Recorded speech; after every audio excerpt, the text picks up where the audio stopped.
Hey guys, welcome back to Jeep 877 Adventures. So today, we're here to talk about why was my engine stalling and why does the speed seem like it's slow?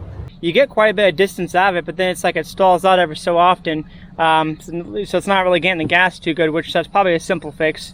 So, there's a couple things here to fix that. So, I just went out today, and this is my second trip out here. I went to go test out to see what's happening here. Why is my engine stalling? What's going on with it?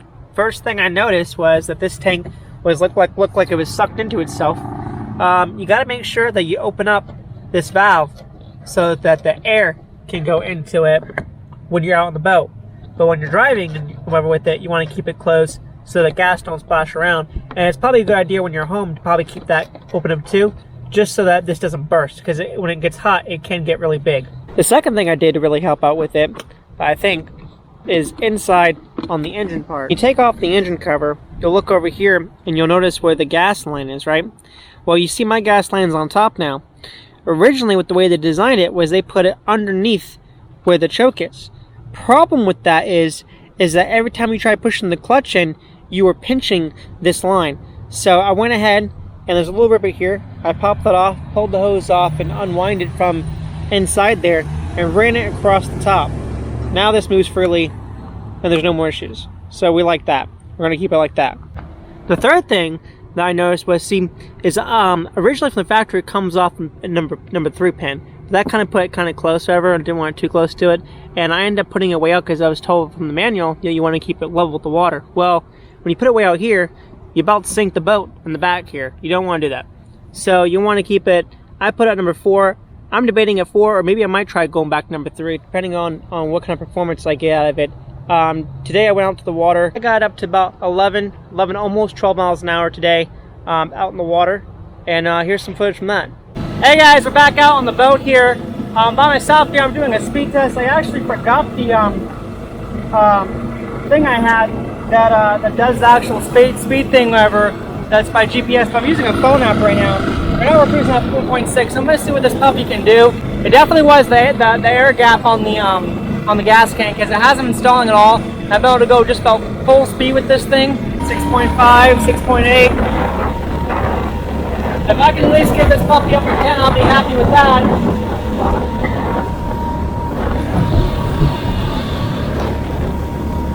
And we're going against the wind right now. I can feel it.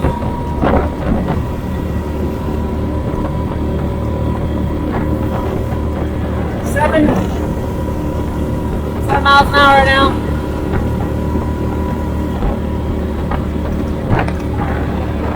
We're gonna open this puppy up. Oh man. 9.9, 10 miles an hour. We just said 10 miles an hour. Oh yeah, it's nice and flat over here.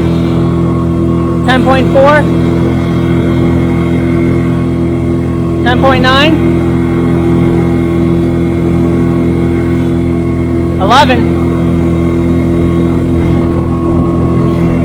Oh man, we're heading into some turbulence again.